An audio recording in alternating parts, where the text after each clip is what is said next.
kita hari ini bersama aku Amalia, Aku Fasya, Aku Enji, aku Naifa, dan aku Nonik. Hari ini kita bakalan ngobrol santai tapi serius membahas tentang arah dan sasaran sistem pendidikan nasional khususnya buat masa depan bangsa lewat studi kasus pendidikan di daerah 3T. Di sini ada yang udah tahu belum 3T itu apa? apa sih Kak 3T itu? 3T itu yaitu terdepan, terluar, dan tertinggal. Oke, sebelum kita masuk ke cerita tentang daerah 3T, yuk kita bahas dulu nih, sebenarnya arah dan tujuan sistem pendidikan nasional itu apa sih?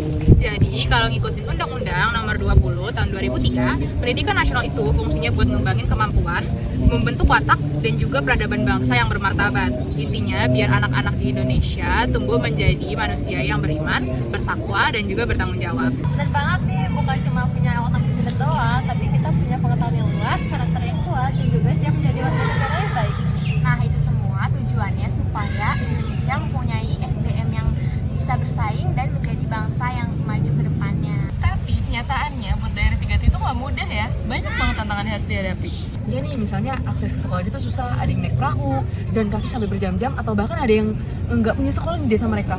Benar, apalagi juga soal gurunya. Terutama di daerah 3T itu pendistribusiannya sangat kurang. Jadi tuh banyak banget guru-guru yang ngerangkap beberapa mata pelajaran, jadi cuma dipegang oleh satu guru. Dan juga motivasi anak-anak di sekolah itu kadang masih rendah, karena masalah ekonomi, mereka lebih memilih bekerja dibandingkan bersekolah.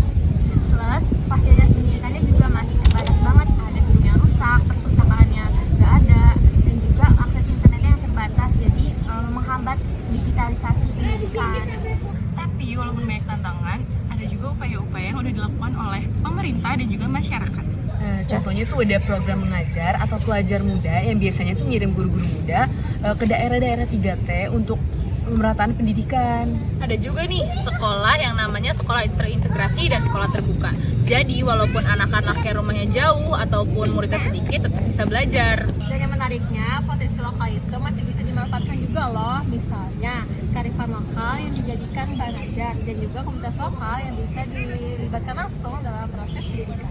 Selain itu, pendidikan digitalisasi juga penting banget, tetapi harus disertai dengan infrastruktur yang memadai dan fasilitas yang lengkap. Contohnya kayak internet yang bagus dan jaringan yang bagus juga.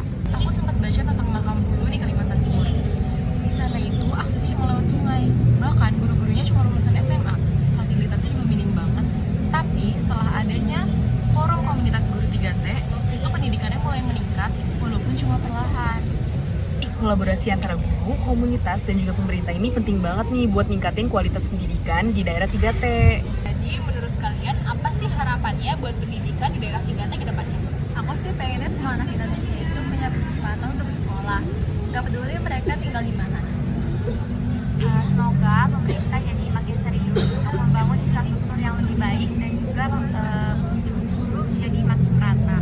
Dan semoga masyarakat lokal terus semakin dilibatkan supaya pendidikan itu relevan sama mereka. Amin. Oke, itu tadi obrolan kita tentang arah dan sistem pendidikan nasional. Semoga podcast ini bisa bermanfaat dan juga bisa menjadi inspirasi bagi kita semua. Jangan lupa share podcast kita ke